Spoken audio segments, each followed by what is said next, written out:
Bonjour à tous, repos et paix dans le Seigneur.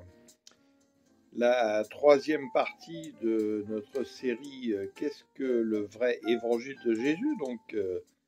Sa vraie bonne nouvelle face à plein d'évangiles qui partent dans tous les sens aujourd'hui et qui sont beaucoup plus axés sur chercher premièrement toutes les richesses du monde, les positions sociales, la réussite, que premièrement le royaume et sa justice. Voilà, et on se base sur l'évangile de Matthieu, l'évangile de Jean, quelques phrases de l'évangile de Thomas et les promesses messianiques d'Ésaïe, et on finira la série avec des choses des épîtres et peut-être même de l'Apocalypse. On s'est arrêté à Matthieu 17, donc on reprend.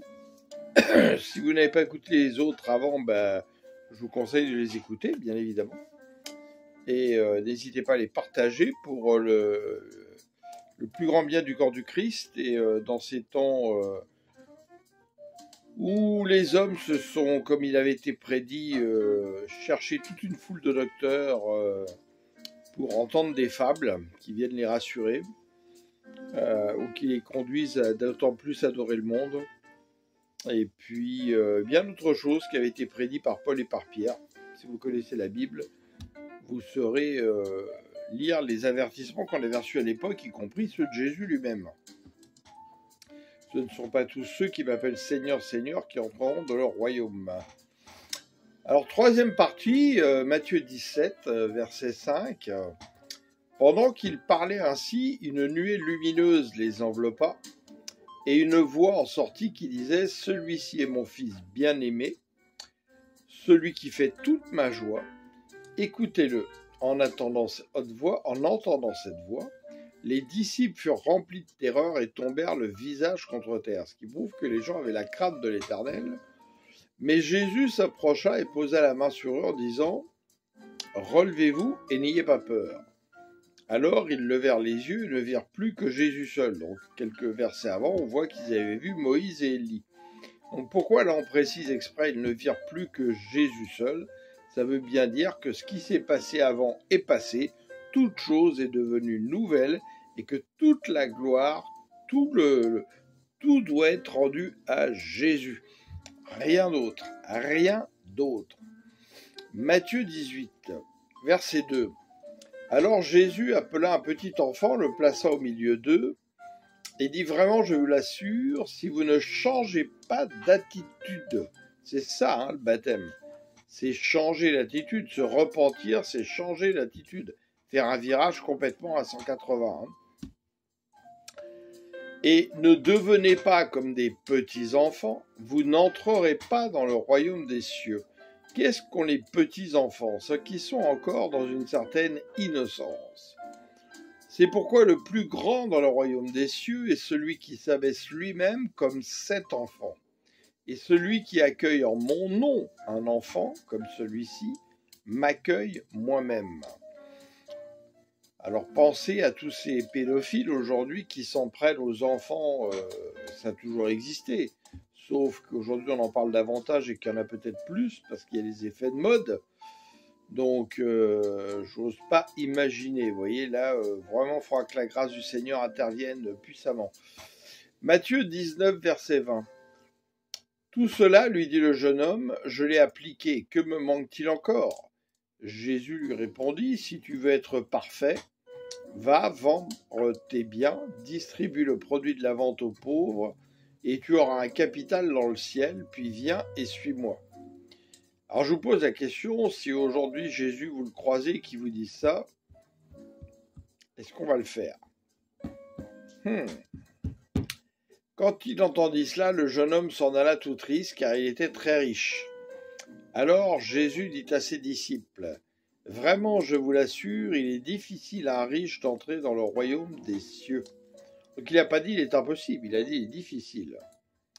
Oui, j'insiste, il est plus facile à un chameau de passer par le trou d'une aiguille qu'à un riche d'entrer dans le royaume des dieux. En entendant cela, les disciples furent très étonnés et demandèrent, mais alors, qui donc peut être sauvé?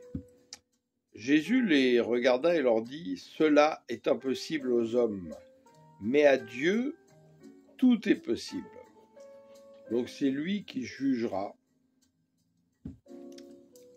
selon notre cœur, selon ce que nous avons pu faire, dire. Voilà, dans la balance, c'est lui qui jugera.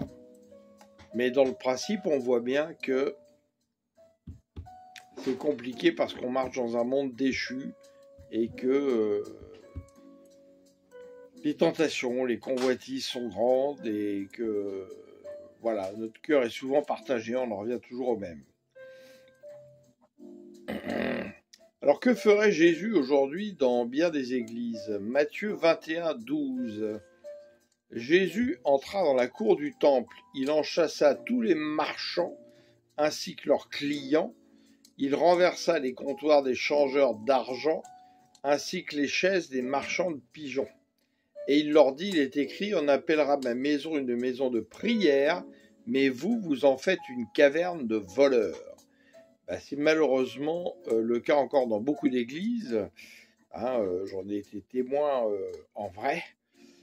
Les églises, par exemple, aujourd'hui, on vous dit carrément le montant de ce que vous devez verser. Qui c'est qui veut une enveloppe à 100 000? Qui c'est qui veut une enveloppe à 10 000? Une enveloppe à 1 million? Puis là, en plus, on vient mettre de l'huile bénite sur l'enveloppe, tu vois, pour être sûr que tu reçoives au moins le centuple. Tu vois, c'est un peu comme quand tu prends un billet de loto. Il y a des gogos pour croire à ça. Par contre, celui qui dirige l'église, lui, il n'y a pas de problème. Il devient vite millionnaire. Et après, il vient même vous dire, mais c'est que Dieu t'a pas béni. Dieu ne t'aime pas, t'es pas riche. Je vous laisse méditer tout cela. Matthieu 22, verset 1. Jésus leur parla de nouveau au moyen de paraboles. Il leur dit, « Il en est du royaume des cieux comme d'un roi qui célèbre les noces de son fils. Il envoie ses serviteurs convier les invités aux noces. Mais ceux-ci refusent de venir. Alors il envoie d'autres serviteurs pour insister de sa part auprès des invités. Portez-leur ce message. J'ai préparé mon banquet, j'ai fait tuer mes jeunes taureaux, mes plus belles bêtes, et tout est prêt, venez donc aux noces. Mais les invités restent indifférents et s'en vont, écoutez bien. L'un a son champ, l'autre a ses affaires. Dans d'autres traductions, c'est l'autre a ses trafics. Les autres s'emparent des serviteurs, les maltraitent et les tuent. Bref, c'est ce qui arrive à tous les gens qui sont prophètes de l'Éternel, oracles de l'Éternel et qui parlent en vérité. Parce que les hommes, en fait, n'aiment pas la vérité pour la plupart. C'est malheureux, mais y compris les croyants. Et donc Jésus montre bien ce qui va intervenir dans les temps de la fin.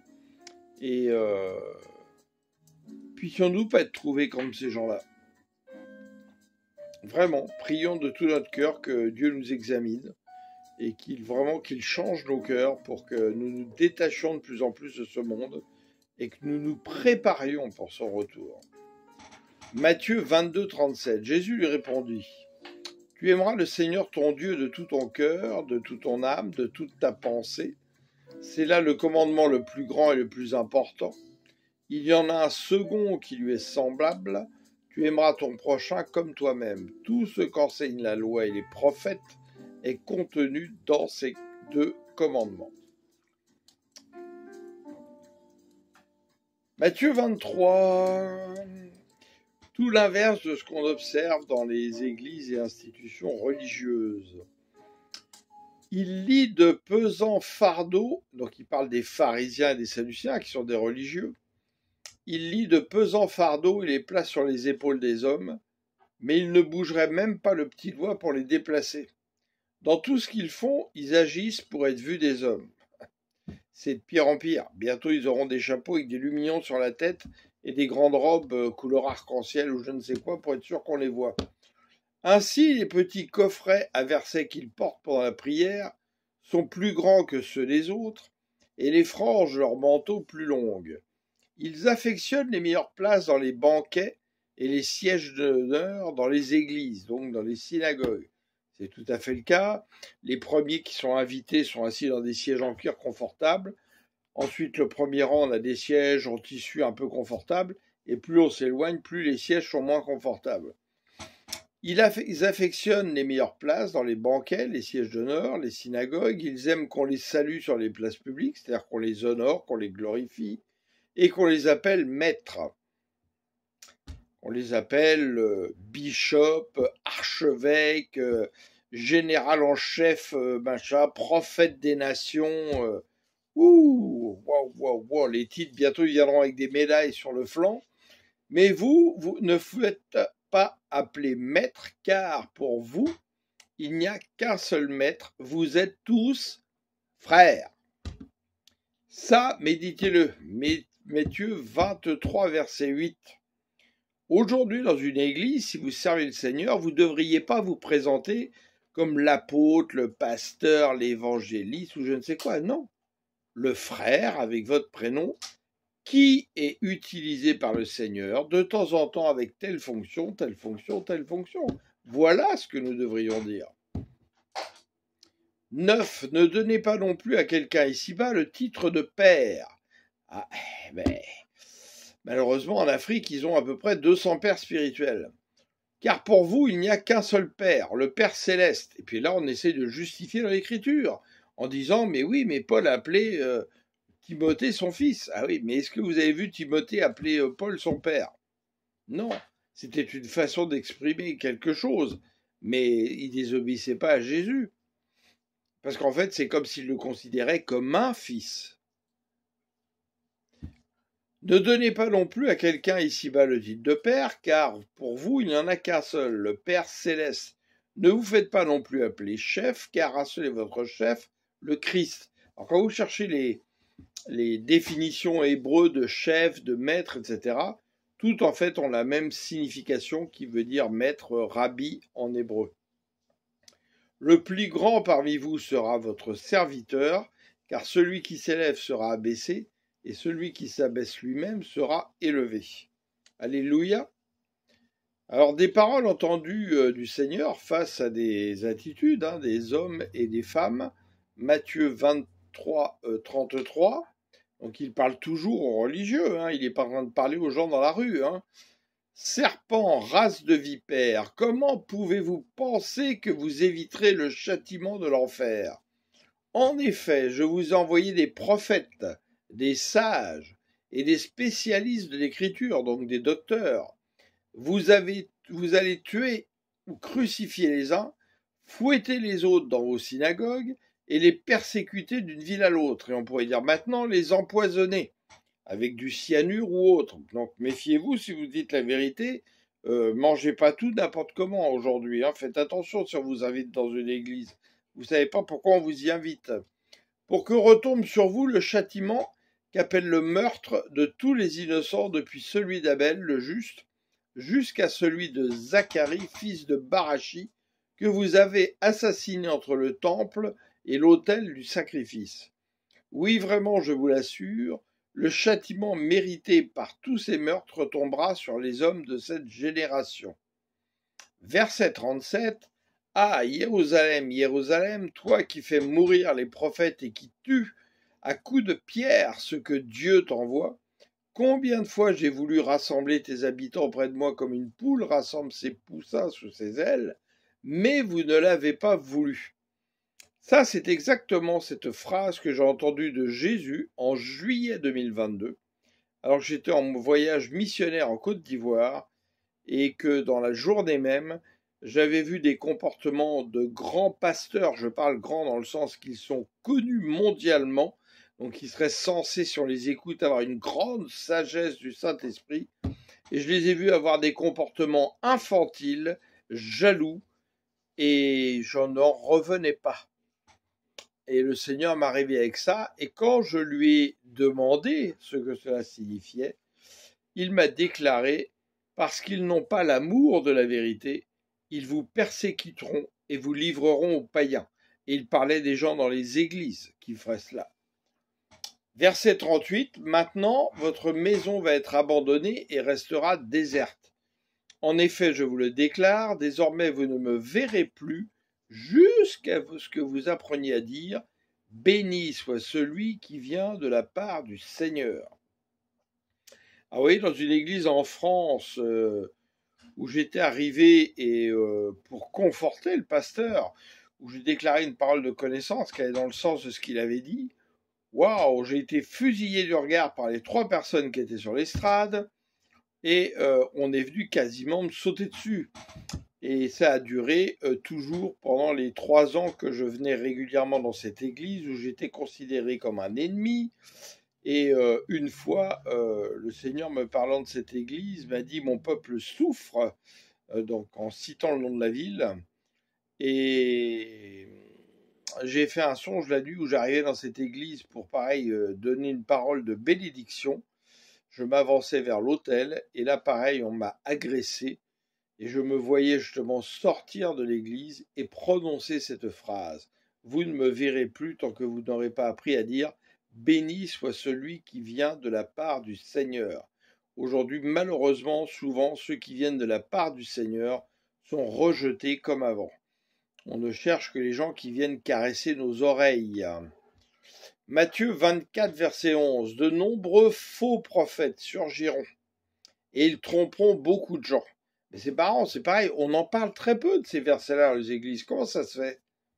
C'est curieux, je ne m'explique pas. Parce que le mal ne cessera de croître. L'amour du plus grand nombre se refroidira. Donc là, on parle de l'amour envers Dieu. Mais celui qui tiendra bon jusqu'au bout sera sauvé. Ça, on n'en parle pas souvent aussi. Celui qui tiendra bon jusqu'au bout. Donc, ça suffit pas d'être baptisé, tac, boum, ça y est, j'ai le salut, j'ai la grâce, tout va bien. Il y a bien des choses.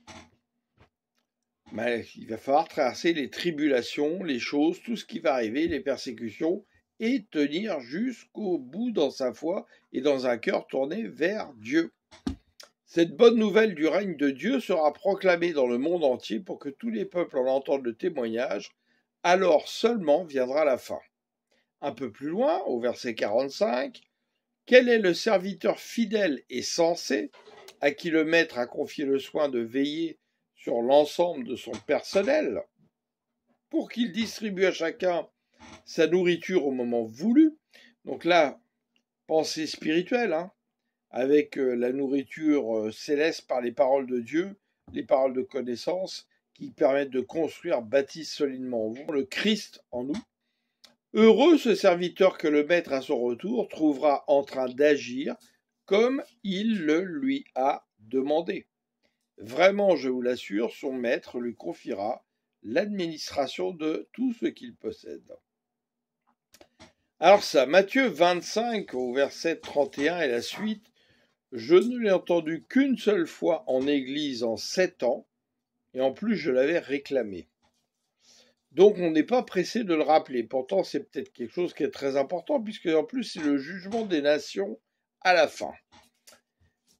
Quand le Fils de l'homme, donc Jésus, viendra dans sa gloire avec tous ses anges, il prendra place sur son trône glorieux, tous les peuples de la terre seront rassemblés devant lui, alors il les divisera en 2 groupes, tout comme le berger fait le tri entre les brebis et les boucs.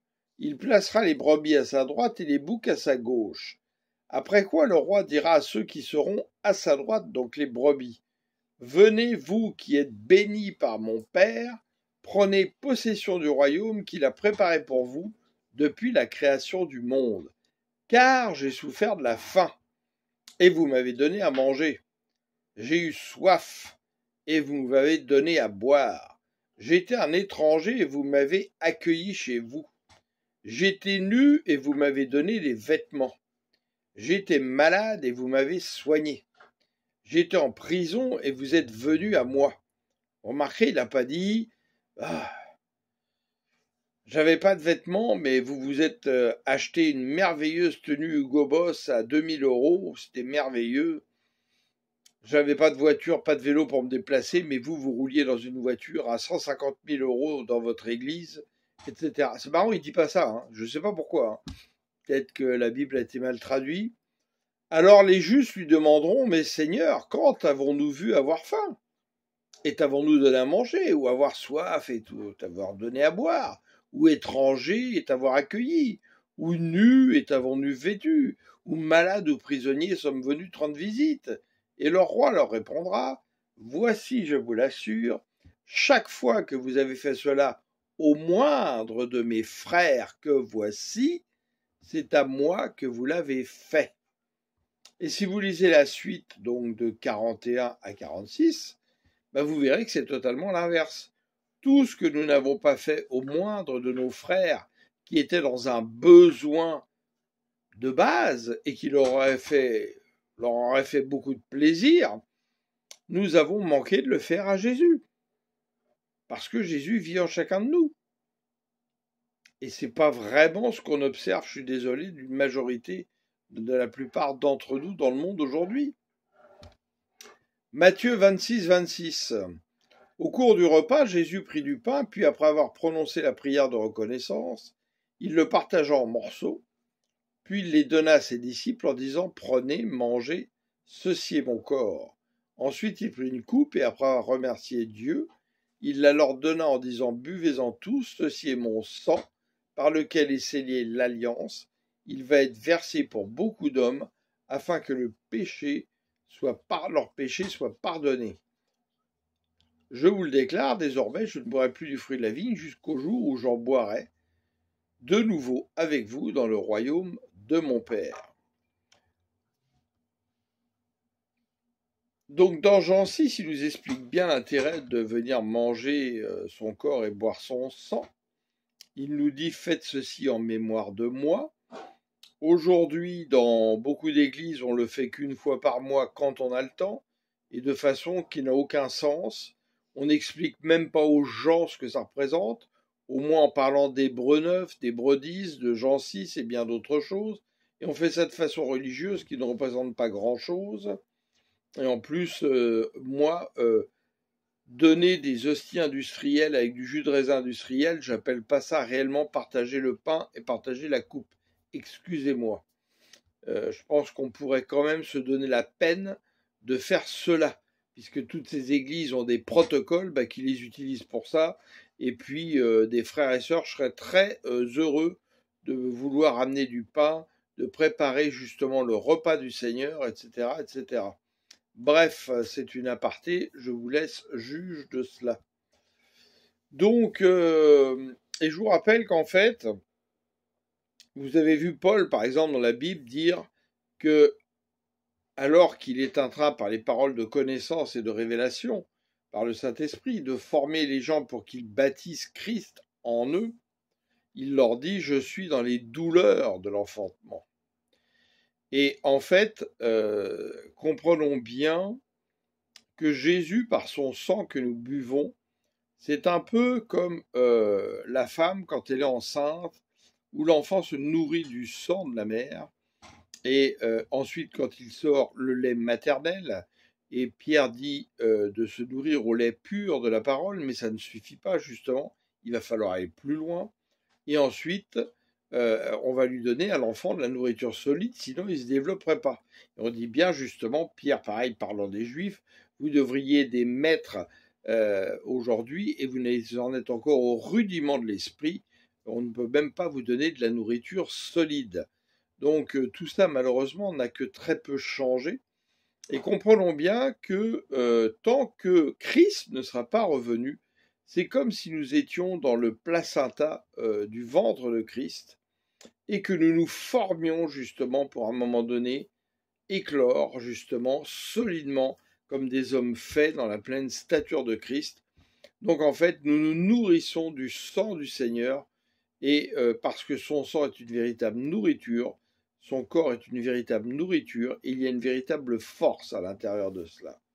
Donc je vous conseille de pouvoir, sachant comprendre ce que vous faites, communier le plus souvent possible avec le Seigneur et avec des frères et sœurs dans l'Église.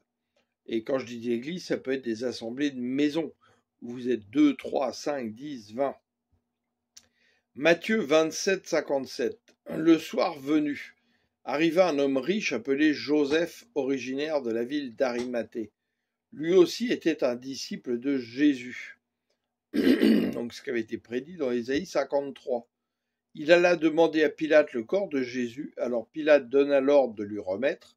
Joseph prit donc le corps, l'enroula dans un drap de lin pur, et le déposa dans le tombeau tout neuf qu'il s'était fait tailler pour lui-même dans le roc. Puis il roula un grand bloc de pierre devant l'entrée du tombeau et s'en alla.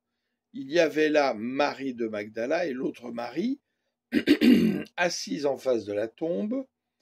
Le lendemain, le jour qui suivait, écoutez bien, la préparation du Shabbat, les chefs des prêtres et des pharisiens se rendirent ensemble chez Pilate. Donc si on regarde bien, sachant que ça a été prouvé historiquement aujourd'hui, et le Saint-Esprit me l'avait révélé, mais il l'a révélé à beaucoup d'autres, Jésus, bien évidemment, n'a jamais été crucifié un vendredi, parce que sinon, c'est pas possible de rester 3 jours et 3 nuits et de se réveiller le dimanche matin. Cette année-là était une année extraordinaire, c'est pourquoi c'était là que l'Éternel est prévu de faire mourir Jésus. C'était une année de jubilé, où il y avait 2 Shabbats qui se suivaient, un Shabbat extraordinaire, un Shabbat ordinaire. Et donc Jésus a été sacrifié le mercredi dans l'après-midi, et ils se sont dépêchés de l'enterrer justement avant la préparation du Shabbat du jeudi, puis le Shabbat du vendredi, etc., etc. Il y avait plusieurs Shabbats qui se suivaient. Et il est bien ressuscité le dimanche matin. Mais les hommes, même si vous leur dites ça et que vous leur prouvez historiquement, même si le Saint-Esprit leur parle, ben on reste ancré dans les habitudes. Alors on fait le vendredi ça, on fait ceci, on fait cela. Ça, c'est de la religiosité. Or Jésus, justement, à travers les pharisiens, nous montre bien qu'il s'attaquait à la religiosité. La religiosité ne sauvera jamais personne. C'est votre relation personnelle avec le Christ et son Saint-Esprit. Matthieu 28, 18. Alors Jésus s'approcha d'eux et leur parla ainsi. J'ai reçu tout pouvoir dans le ciel et sur la terre. Allez donc dans le monde entier, faites des disciples parmi tous les peuples, baptisez-les au nom du Père, du Fils et du Saint-Esprit. On voit dans les actes, baptisez-les au nom du Seigneur, parce que le Seigneur, il est un et un avec le Père, le Fils et le Saint-Esprit. Et apprenez-leur à obéir à tout ce que je vous ai prescrit, et voici, je suis moi-même avec vous chaque jour jusqu'à la fin du monde, comment? Par son Saint-Esprit. Donc on voit bien que Jésus, sa priorité, c'est de nous envoyer pour faire des disciples. Il n'a pas dit, allez vous asseoir dans des bancs d'église, restez-y 30 ans et vous serez sauvés. Ou alors, je lis peut-être mal ma Bible, c'est possible. Alors on va lire quelques évangiles de Thomas, l'évangile de Thomas, quelques versets.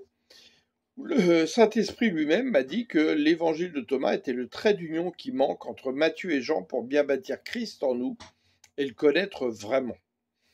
Donc, quand vous téléchargez l'évangile de Thomas, vous voyez marqué knios, qui en fait en grec veut dire révélation. Et tout ce que nous recevons du Seigneur, nous le recevons par révélation, par le Saint-Esprit. Donc, il n'y a rien là d'apocryphe ou d'antéchrist. Mais des sectes ensuite se sont créées, des sectes gnostiques, pour déformer le sens révélation et le remplacer par initiation, comme la maçonnerie et d'autres, les Rosicruciens, j'en passe, et des meilleurs. Mais c'est pas parce que des gens ont déformé des mots comme on le fait sans arrêt, comme avec laïque et bien d'autres choses, qu'on doit condamner quelque chose. Alors, écoutez, puis vous verrez si ça vous parle. Le lot de jour numéro 3, Jésus a dit, « Si ceux qui vous guident vous disent, voici le royaume est dans le ciel, alors les oiseaux du ciel vous devanceront. S'ils vous disent qu'il est dans la mer, alors les poissons vous devanceront. Mais le royaume, il est le dedans et il est le dehors de vous. » C'est évident, parce que Jésus est la plénitude de tout ce qui représente la vie. Donc Jésus, le Saint-Esprit, ils sont partout. C'est l'Esprit de Dieu qui planait au-dessus des eaux. Il est partout. Il est là autour de nous en ce moment quand on parle. Il est en vous si vous êtes baptisé, etc., etc. Baptisé, né de nouveau, je parle de quelqu'un d'adulte qui a fait le choix du baptême. Quand vous serez connu, écoutez bien, alors vous serez connu. C'est-à-dire que quand vous aurez connu en fait Christ en vous, vous serez connu par Christ. Voilà ce qu'il est en train de dire. Et vous saurez que c'est vous, les fils du Père vivant. Mais s'il vous arrive de ne pas vous connaître, c'est-à-dire de ne pas connaître Jésus qui vit en vous, alors vous êtes dans la pauvreté et c'est vous la pauvreté. Et à chaque fois qu'on parle de richesse et de pauvreté dans l'Église, aujourd'hui, on vous parle de finances. d'argent, de dollars, d'euros, d'or. Mais quand on parle de la richesse et de la pauvreté dans la Bible, on vous parle de quoi? De la richesse spirituelle ou de la pauvreté spirituelle? D'être dans la connaissance, le renouvellement de l'intelligence de la connaissance de Christ ou pas? Le Jean 7, Jésus a dit « Heureux est le lion que l'homme mangera. » Verset 2, « Et le lion sera homme. Et souillé est l'homme que le lion mangera.